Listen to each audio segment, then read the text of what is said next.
Assalamualaikum warahmatullahi wabarakatuh.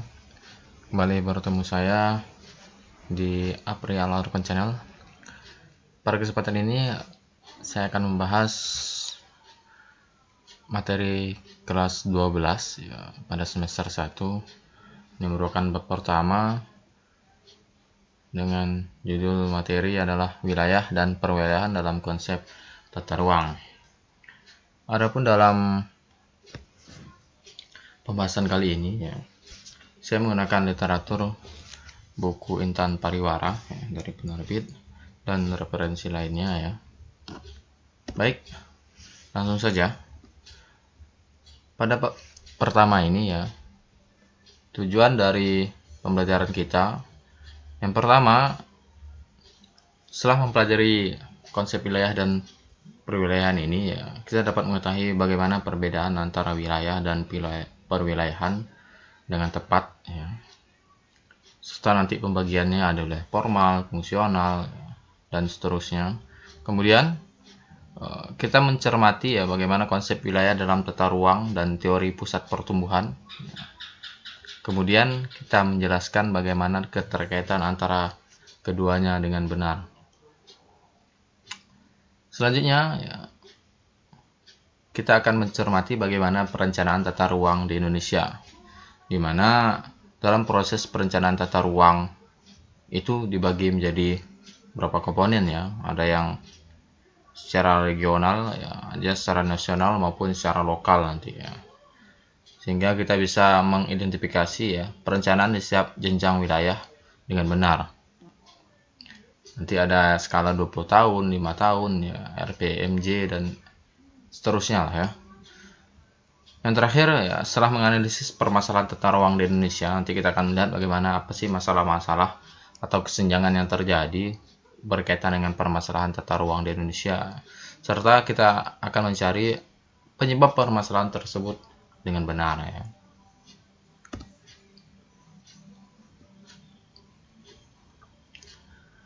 Baik.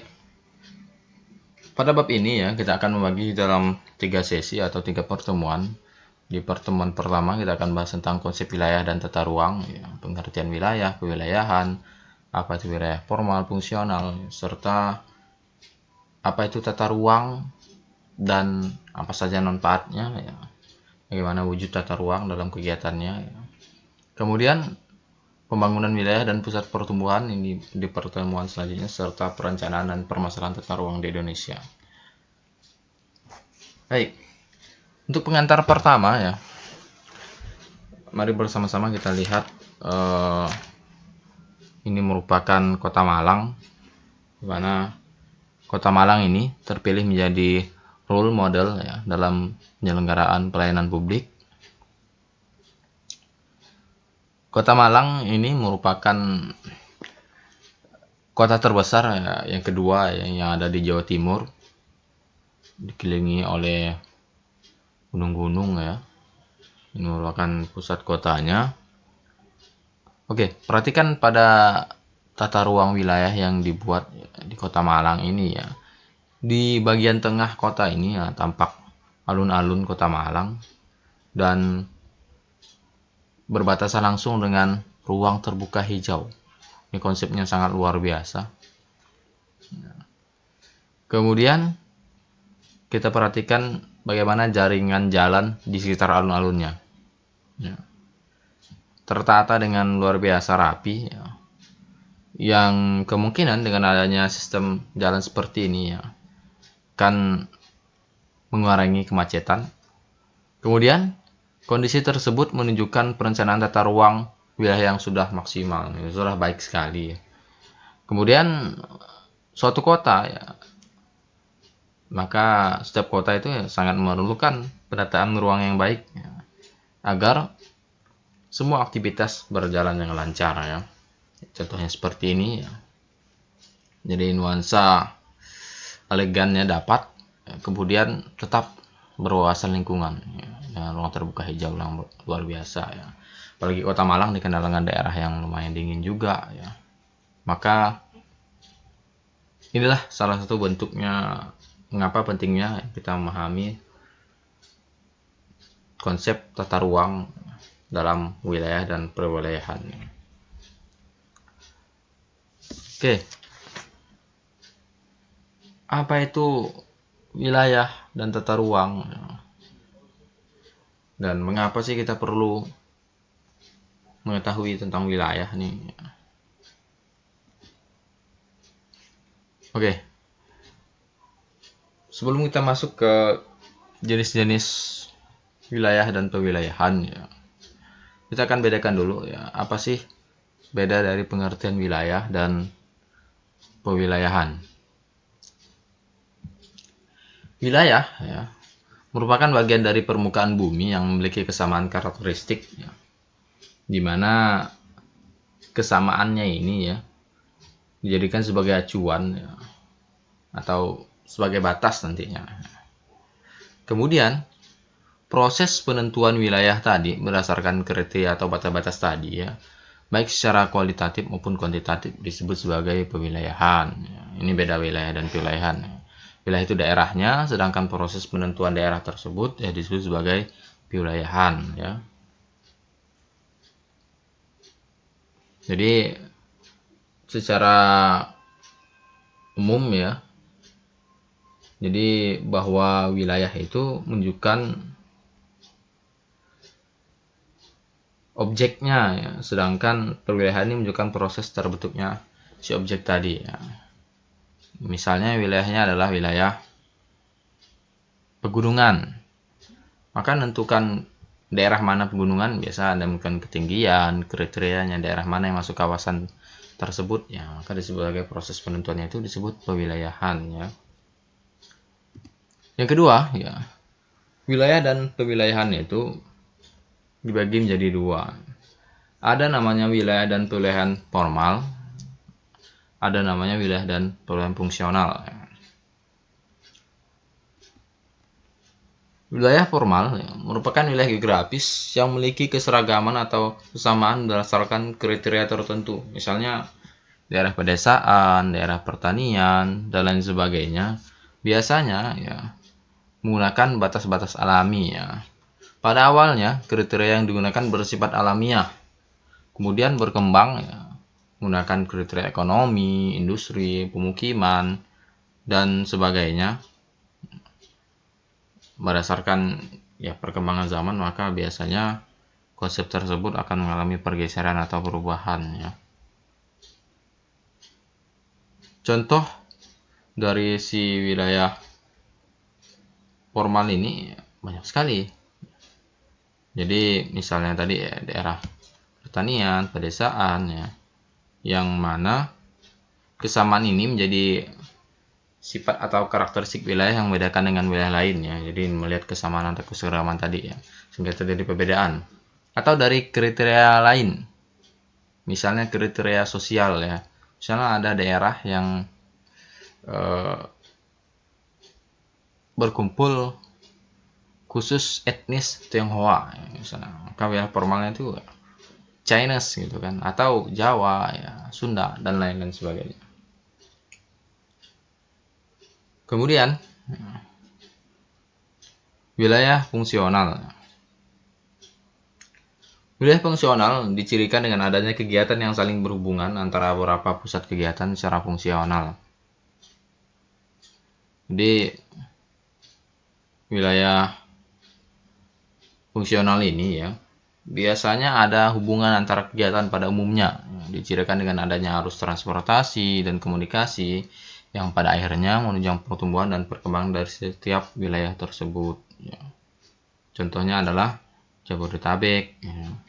Di Jabodetabek ini merupakan konsep wilayah fungsional ya, di mana Jakarta sebagai inti dari pusat kegiatannya ya.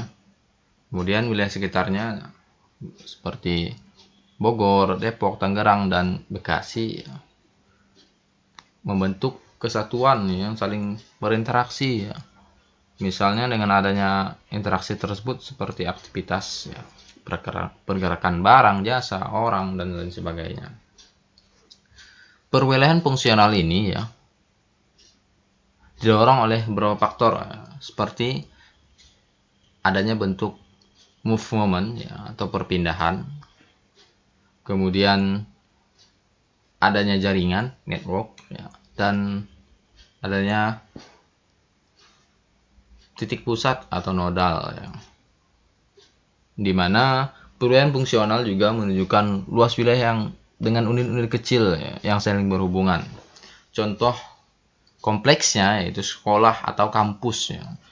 Biasanya sekolah-sekolah atau kampus yang berada di suatu kawasan ya berpotensi menjadi wilayah fungsional dengan unit-unit kecil yang berhubungan dengan sekolah atau kampus tersebut. Misalnya dengan adanya sekolah atau kampus nanti, maka di kawasan sekitar daerah tersebut akan muncul tempat fotokopi ya, warung makan, toko alat tulis, kemudian warnet ya, kalau zaman dulu biasanya ada warnet ya, kemudian kos-kosan atau hal penunjang lain ya, misalnya ada laundry ya, dan lain sebagainya. Ini salah satu contohnya gitu ya. Selain itu ya, untuk wilayah fungsional ini biasanya memusatkan pusat alirannya ya antara titik pusat ya, berupa tadi perpindahan barang, jasa atau orang ya. Kemudian titik pusat dari suatu wilayah fungsional ini ya bisa berupa pelayanan transportasi ya, dengan adanya terminal nanti ya. Kemudian adanya pusat perdagangan ya, dan pusat pendidikan. Jadi titik pusatnya juga berupa lokasi yang berpotensi mendorong terbentuknya pusat pertumbuhan. Dengan kata lain ya, jadi si wilayah fungsional ini adalah wilayah yang udah kompleks ya. Jadi penggabungan dari beberapa wilayah formal biasanya, sehingga terbentuk suatu wilayah yang lebih kompleks yang dicirikan dengan adanya kegiatan yang saling berhubungan antara beberapa pusat kegiatan tadi ya.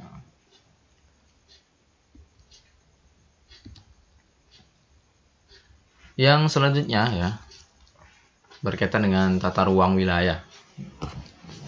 Ini salah satu titik utama dari materi yang kita pelajari ya. Jadi tata ruang ya. Tata ini ya, kita sering mendengar kata tata ruang ya, menata atau menyusun ya suatu benda atau objek ya, agar bagus. Maka untuk ruang dan wilayah ini ya sangat perlu dan penting dilakukan sebuah penataan ya. Secara umum ya, tata ruang diartikan sebagai sebuah wujud struktur ruang ya, dan pola ruang yang disusun secara nasional. Ini jenjangnya ya. Dia ada secara nasional, kemudian regional per wilayahnya, dan lokal ya. Di mana penataan ruang ini terdiri atas proses perencanaan tata ruang. Ada proses perencanaan dulu ya, kemudian ada pemanfaatan atau proses kegiatan pelaksanaannya, serta pengendalian pemanfaatan ruang.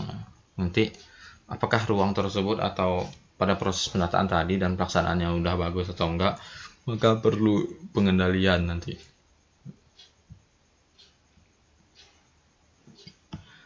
Kemudian mengapa penting kita lakukan penataan terhadap ruang di sebuah wilayah?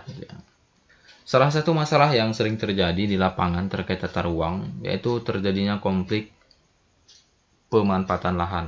Ini sangat sering terjadi ya. Konflik ini biasanya disebabkan oleh ketidakjelasan penataan ruang antara pemerintah pusat dan pemerintah daerah serta masyarakatnya, sehingga terjadi tumpang tindih biasanya. Beberapa daerah di Indonesia yang pernah mengalami konflik pemanfaatan lahan yang berujung pada ketidakstabilan atau keamanan dan terganggunya kenyamanan penduduk ya. Ini memicu terjadinya konflik biasanya. Kita mungkin sering menyaksikan di televisi ya, berapa banyak pemerintah melakukan penggusuran perumahan penduduk yang dibangun di bantaran sungai ya. Pemerintah sudah memiliki konsep ya, hanya saja terkadang konsep pembangunan ini sudah terlambat ya, sehingga masyarakat mendirikan bangunan di daerah tersebut ya, kemudian bertolak belakang dengan konsep dari pembangunan pemerintah yang ingin dibuat ya, sehingga terjadilah ketimpang tindihan dan dampak negatifnya muncullah konflik sosial ya, atau berbagai macam contoh lain yang bisa kita saksikan ya. Apa sih manfaat perencanaan tata ruang? Yang pertama adalah di bidang ekonomi ya. Jadi sebenarnya banyak sekali manfaatnya. Secara umum kita bagi menjadi 3 ya.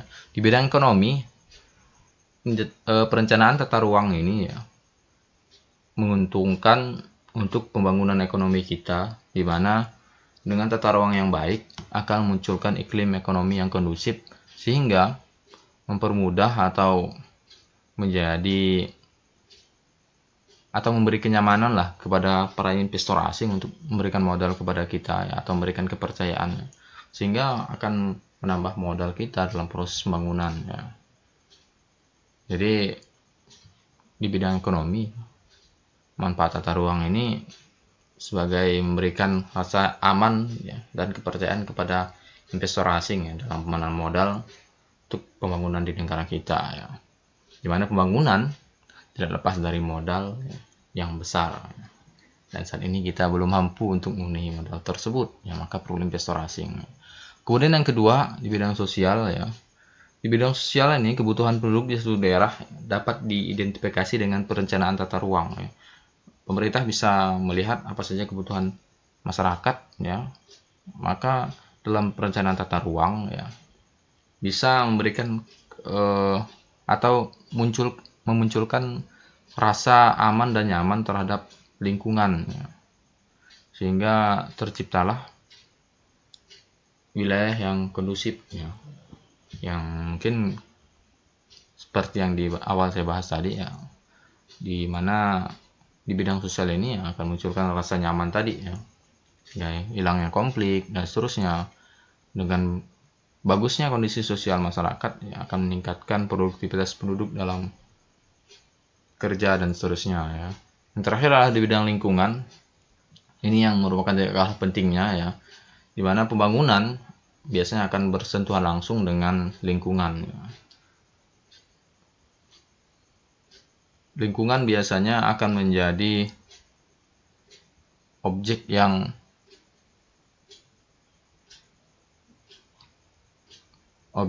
apa ya, yang biasanya dirusak gitu ya, karena pembangunan ini membuat lingkungan kita akan mengalami pergeseran ya, sehingga